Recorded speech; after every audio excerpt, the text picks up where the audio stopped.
Here we go. Well, not here we go. What was last chapter? 168 was the incarnations from Korea. Giving Doksha like a pseudo tour around everything. So we had that happening. We met, what's his name? What was the guy's name? Damn it, I don't remember. Hold on. We met, his name is Goryo. Goryo the swordman, Goryo swordsman. So we met him, and he was one of the historical constellations, but he had his own form. He didn't have to like take a different form. So that was really cool. He's really large, and we was about to get into a squabble, and then Persephone showed up. So we're gonna see where that leads us. So that's all I got for the recap. Let's just hop in. Here we go. 169. Enough. Judges do not cause any unnecessary conflict. That's when she shows up. And you too, Goryo's top swordsman. Okay, we're good. And you too, Goryo's top swordsman. I suggest you learn to keep your manners. When she shows up. Looking pretty good. Long time no see, Doksha Kim. He sits back down.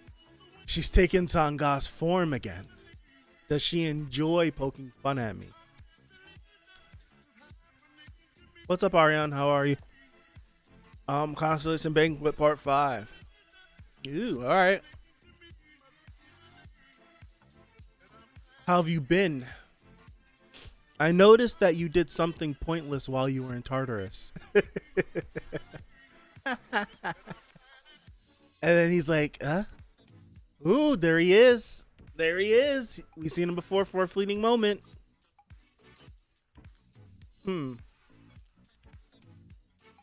Great sage, heaven's equal. This is who showed up in front of us before, right? Great sage, heaven's equal. Has he always been like that? I think I get the arrangement on the second floor. At the center is Persephone. To the east is Olympus. All right. To the west is Veda. Okay. To the north are constellations of smaller nebulae like Great Sage, Heaven's Equal. And to the south is Eden. All right. They're easy to tell apart since they all have wings. Got you. Shoots a wink. Oh, okay. Motion. All right. An angel in a black dress. Why is she dressed like the devil? Hold on. Like the devil? If that constellation is here, that would mean Queen of the Underworld. I have a question I want to ask you. What is it? Could you tell me if there's a constellation here who goes by the name Secretive Plotter? After these. All right. That's a good question, Doksha. I'm taking a picture of this because this is such a cool panel. Thank you. Still getting over being sick. Earlier today sucked. I feel better now, but I need to keep up on it. I need to keep my maintenance going so I feel better going to work tomorrow. No, I don't. Saving this really quick. Sorry, y'all.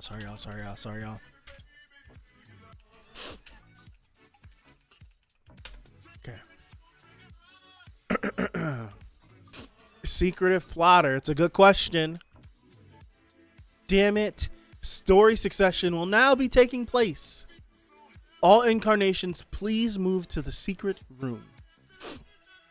You're not here late. I'm about a third of the way through the chapter. 1, 2, 3, 4, 5, 6 doors. Secretive plotter. I'm not really sure. I guess Persephone doesn't know. By the way, story succession is about to begin. Have you made a decision yet? There are many constellations here who want to make use of your reincarnation. But I'm sure you'll decline them all, as you always have been. Look at how she's sitting. Damn. But that's not the wise thing to do, since they'll begin to strike you with copyright violation. So Doksha's about to be dealing with copyright strikes? Is that what I'm hearing? How can there be a copyright to a story? Well, those who claim the story as their own could do so. So he would be dealing with copyright claims from almost every single resurrection constellation then. Because I think how it was explained to us before, if he chose one, the others that he wouldn't choose would be upset that he chose that one. And then it's like if he chooses none of them, then all of them would come after him. Yeah, it's like this feels like a situation where it's just no matter what he does. Like I that's kind of crazy. That's kind of crazy. Well, those who claim the story as their own could do so. It will be quite troublesome. Are you trying to tell me I should join Olympus? That's not what I'm saying at all. I actually hate their guts. Just as she said, Persephone had a hostile relationship with Olympus and TWSA. There are even constellations of Olympus who hesitated to talk to me since I'm with her. Look at how she's sitting. Golly. To be exact, it's Hades they're afraid of.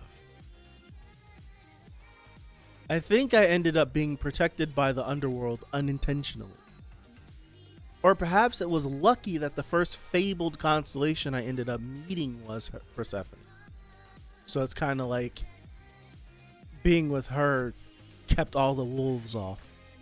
The process of story succession is rather simple. Low-key. Incarnations secretly make contact with the constellations in their rooms, hear about their conditions, and announce the story they decided to succeed on the podium.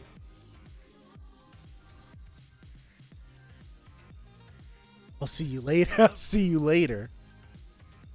All right. You have become the owner of the secret room for the next hour. The secret room. A place where complete secrecy is guaranteed, even from the star stream. Huh. What happens here, even the Dokabes are unable to know. We could have something crazy go down in here, right? You have been granted authority over the secret room. The maximum time you can use the secret room is 1 hour. Whoever you choose, you'll end up making enemies, But think carefully. Is this truly a matter of making enemies? So he's like, but now I'm sitting here, it's just like Dionysus said not to trust anybody. And as you're sitting here listening to Persephone talk about this, do I trust what she says? Do I take Dionysus seriously and trust him? Don't know. So this isn't really about making enemies. You're recommended to talk to as many constellations as possible in the allotted time. What if a constellation doesn't want to leave? You have the authority to kick them out? Incarnation Doksha Kim. Choose the blessing of resurrection. Okay. Constellation founder of mankind glares at you. I guess India's first up. According to the Indian epic, Manu is the survivor of the Great Flood. In return for saving the life of one fish, he managed to prepare a boat and set sail to the peak of the Himalayas to avoid the Great Flood. Veda sent me the constellation Manu, who is known as founder of mankind, to negotiate with me. All right. Manu is known to frequently butt heads with the masters of the Ark of Eden over the copyright to this story, which makes sense. That means Manu is the most knowledgeable about copyright claims among the constellations of Veda. Why didn't Master of December 25th come himself? Do you think he has nothing better to do? All you have to do is give me an answer. Okay. Will you accept the blessing of resurrection or not? Suck it. You gonna talk to me like that? Leave. So this is the attitude he decided to take with me. And the protagonist of the story, Mitra, isn't even here. What can Veda offer me if I choose to accept the blessing of resurrection? You will have the sun god's blessing. What is the sun god's blessing? Must I explain every little detail to you, to a lowly mortal like yourself? Why the hell are you in my room? Like why are you even in here? If you don't want to sell yourself to actually get me to choose you, deuces. What the hell are you doing? Like, what? Bye? A lowly mortal? Don't you think that line is a little too cliche? How long will you look down on us humans when you love the many stories we tell each other? Do you think we'd let you get away saying such? Well, I can do this. You have used your authority over the secret room. Constellation, founder of mankind, will be expelled from. Yeah, it's like, get the hell out of here, bro. You came in here talking spicy to me when you need to win me over. Right? It's like you need to win me over and get me to choose you, and all you're gonna do is belittle me and berate me. Like, deuces. See you later. It's like, what? I'm the one with the upper hand here. Next. Next. All right, who's this? Incarnation Doksha Kim. Join Olympus. Who are you? Design's pretty sick. The one who poked out his eyes smiles at you. Who is this? Who is this?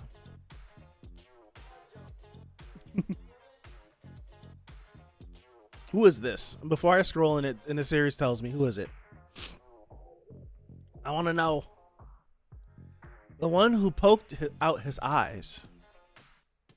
You must know about me.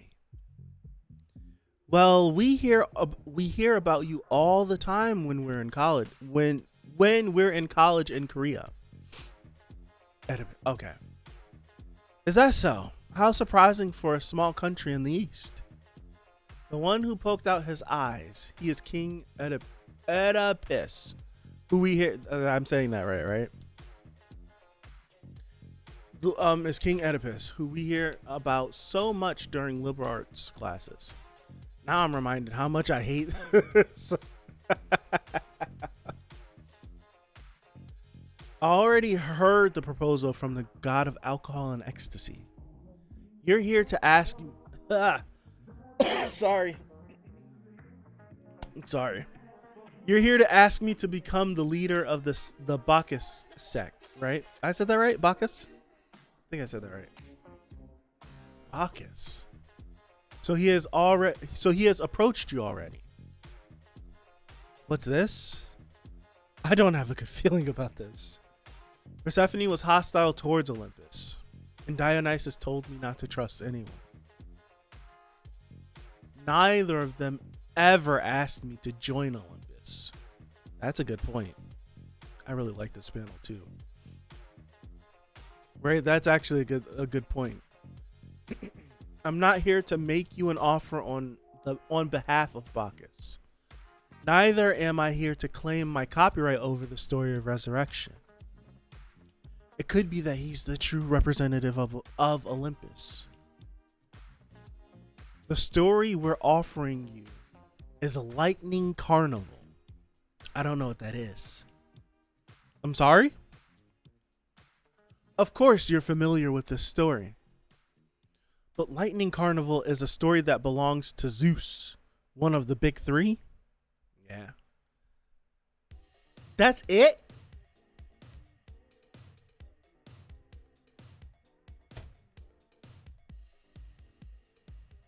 Dude, what? I feel like I'm missing a panel or two at least.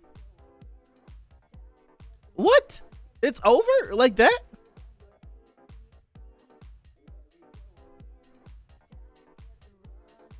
Bro, this came out of nowhere. Okay. I don't even have anything to say.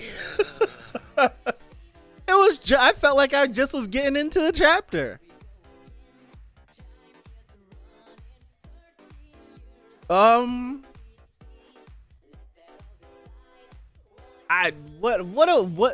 am I supposed to say? That this guy, the Veda is a dum. Zeus, Hades, Poseidon for the big three. Yes, that's the big three.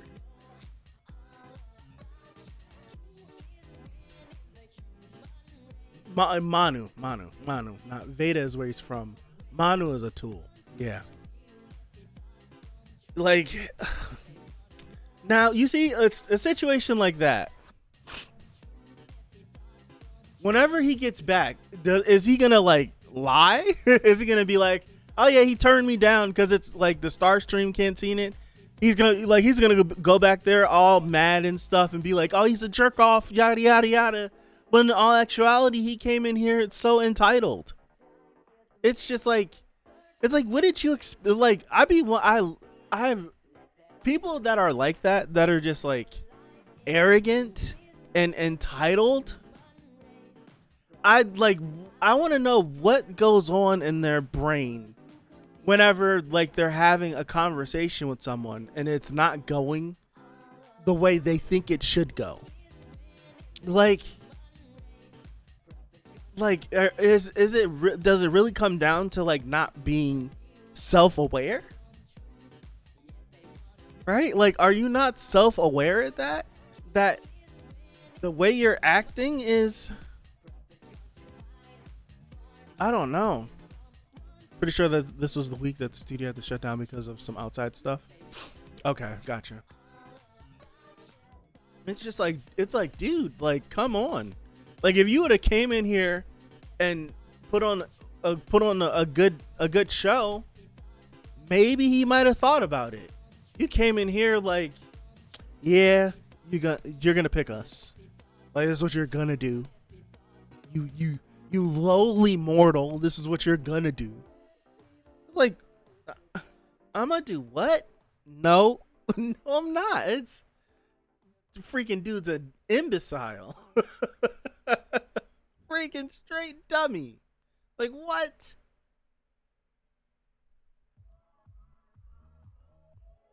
This is interesting.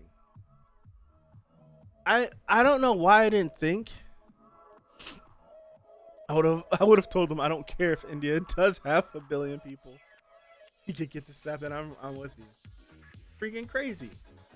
Now, one thing I will say, all right, now that I'm sitting here and I'm thinking, whenever we got to this room, I don't know why I didn't think of this, but for Doksha specifically, I thought constellations were only going to be talking, like only the resurrection constellations would have been talking to him. Like, that's what I thought.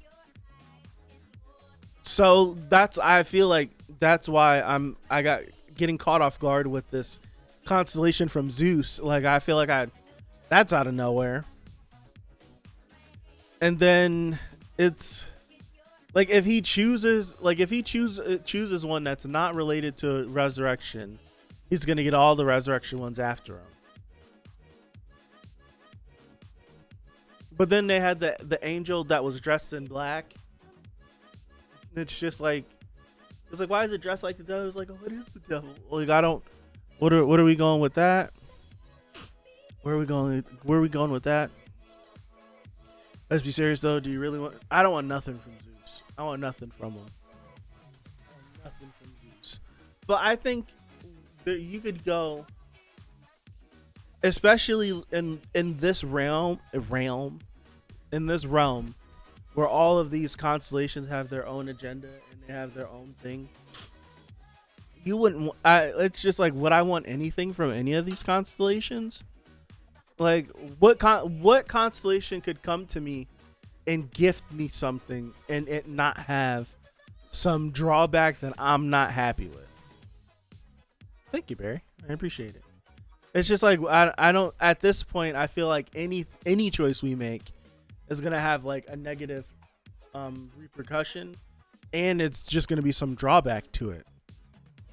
If I'm being honest, I would hope, like Doksha's, he asked about Secretive Plotter. Persephone didn't even know. I'm hoping in this hour,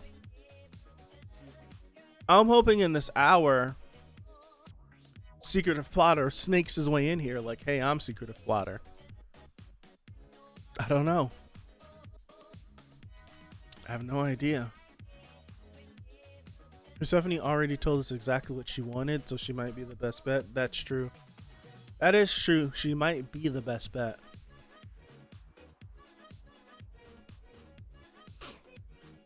That is true. That is true. We can negotiate with her. We've already had prior conversations with her. She's the one we have the most history with.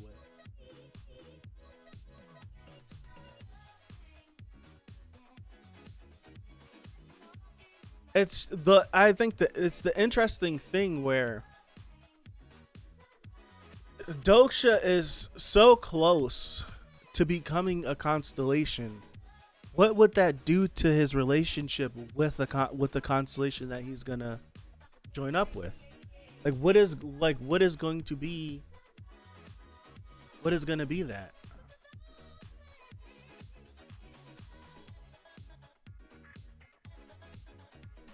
Like, what is going to be that relationship?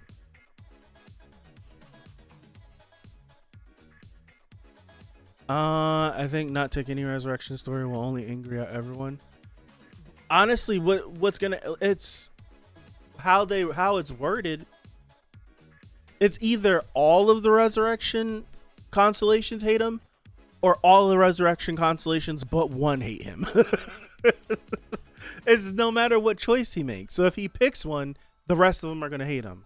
If he doesn't pick one, they're all going to hate him, which means it's just one less than every single one hating him. So I don't know.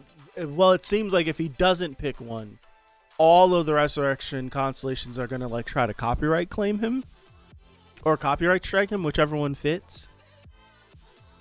Like, it feels they're all going to be upset and they're all going to take action against him. But then it's like, if his constellation is strong enough and powerful enough, would these lesser constellations or these other resurrection constellations even try to do anything? I don't know. That's true. He doesn't have to choose the resurrection constellation, though. That's something that didn't dawn on me until like this offer was offered up to him.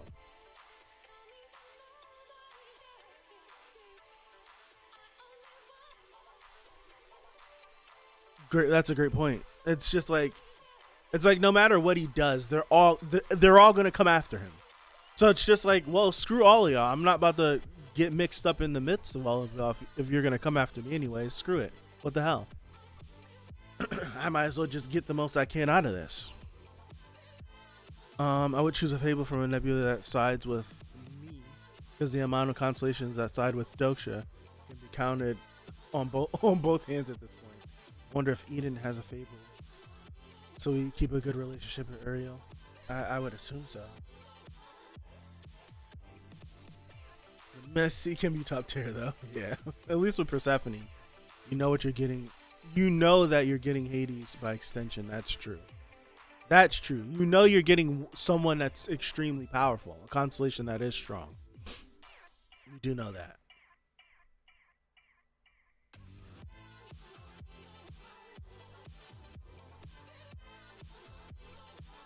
So there's options. He has options. But it's like we're getting to the point where like it was cool at the beginning of the series, Doksha not having a supporting constellation, trying to do all that he can. But just knowing the scope of everything is getting so much bigger with each scenario. What is Doksha going to be like? Like, how much freedom will he have being connected to a constellation? Right? It's like how much freedom will he get? How like will this constellation try to take hold of him? It's because right now it's different with him working with Persephone now because they're not together. They're just kind of using each other. But then if they actually contract, that's completely different then. So it's like, I don't know.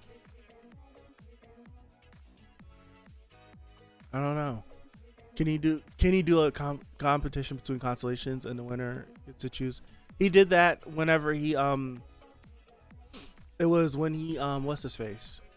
Yeah, when he fleeced all of them. It was, if you guys get me to 10,000 viewers, then I'll choose a constellation. And it was the whole thing where Bi-hyung was a low tier streamer, so he only could have 9,999. He fleeced them, so it's like it was impossible to get to 10,000. And then that's when he realized that, ooh, maybe I shouldn't have did that when they all started to turn on him. So I don't think they'd be going for that.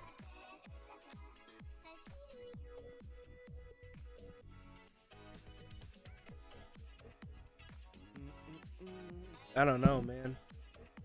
I don't know what you do. We have yet to find a constellation that really rocks out with Doksha, because throughout the story, it's like, honestly, the only constellation that we have not seen. I don't remember the series really well to say this like confidently and be sure about it. But every constellation, to my knowledge, has shown displeasure with Doksha at some point in time. Right? It's just like they all have. I don't remember if we've ever seen like Secretive Plotter be like upset or disappointed or something. We've seen others be disappointed. I think we've always seen Secretive Plotter be curious. So it's like, I don't know. The ones that have been on Bi-hyung's channel all this time probably already know that he won't pick on. That's true. They probably do know. Also, I don't think the successions. I think the succession is about in a relation with the constellation, but more like borrow their story. Not all the constellation have to. Like, do you really expect Song Wukong to? Nah. It's just like, why would I go talk to him?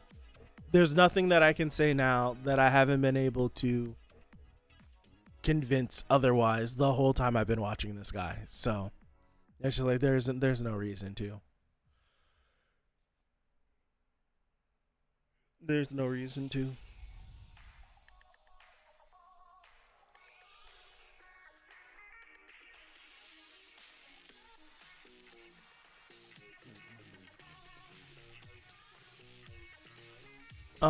I feel like we're overestimating the constellations that are cool with Doksha, because yeah, they like him, but if they can lend too much to help him, they may start a war with those that want Doksha's head rolling.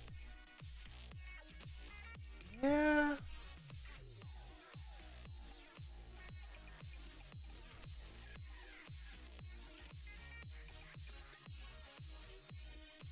Yeah. But I think that's something that they probably, that's like weighing their options, right? That's something that they would think about. So I spending all this time with this dude, I'm lending this stuff. Surely someone's not gonna, right? It's like sure, it's like surely they would had to have thought of that and weigh those consequences. That's what I'm assuming. How many constellations have the power to step in the ones that are on the side? That's true. The ones that we know of they have like big nets. They're big names. Don't forget that the Korean dome is really small compared to the other domes.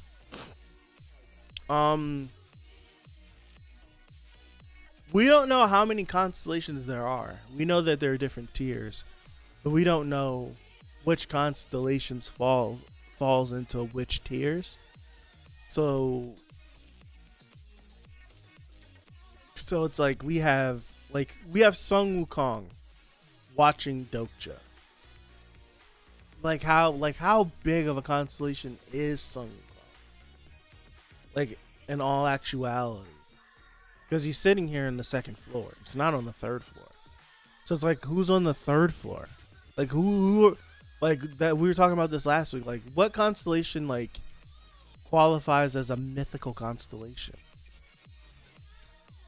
I don't know. Think about it. One of the champions of Chinese mythology. Another is the wife of the Greek powerhouse.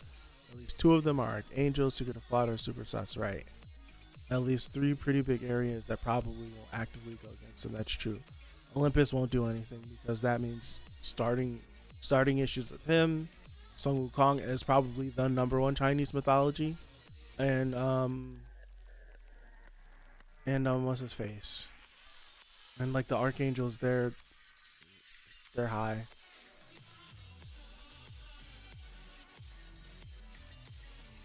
Still, my theory about Dokja rejecting the right on becoming constellation. That would be something that's up his alley. That would be up his alley. But it's there's so many unknowns. It's like what becomes of someone that becomes a constellation? Have we ever seen someone come turn into a constellation in real time? Like all the constellations from like a long time ago? Or do you have to die? Like what is it? I don't know.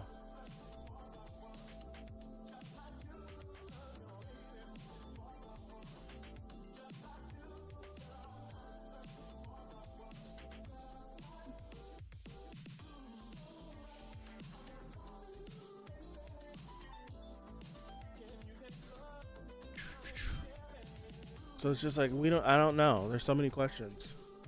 Christopher Columbus is a constellation. He died relatively recently. It's like when I'm thinking like recently, like that was what, 300 years ago? No. Not 300 years ago. 600 years ago. No. How many years ago? I'm sorry, my brain. Yeah, like 600-ish years ago. Right? I don't know. Yeah, 500-ish. It's like I'm getting dates mixed up. I'm like, not the 1700s, the 1400s.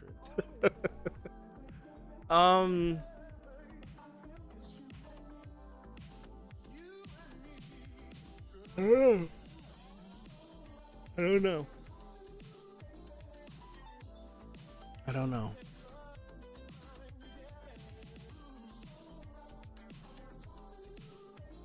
Like what's something that's going on now? You know nothing about the words, Christopher. Know nothing about ORV. Dude, this is a series, I'm not gonna lie to you. Read it if you haven't read it. First 10, 20, the first 20 chapters. I wasn't getting down with the main character. I was like, it's whatever. Dude, this series is one of the best series I've read. For real, for real. Series is one of the best series I've read. It's crazy. Like it's made me think about things I've never thought about. Like period. Like in my life I've never thought about. It's like it's right now it's 169. It's literally the series is never I've thought about things I've never thought about. Things I probably never ever would have thought about. That's what the series is. It's really cool. Curious is an example since he's a powerful is constantly as that's a good one. That is a good one. That is a good one. Did some research on Greek mythology. It's funny how Persephone and Hades have the healthiest relationship on Olympus, and that's saying something. That's true. Yeah, that is true. Considering. Also it's Hades and Persephone.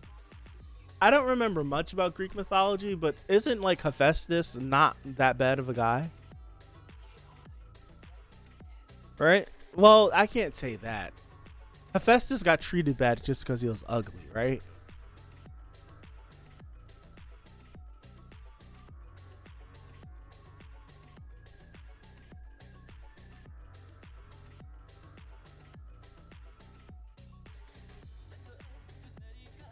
And who's with Hephaestus?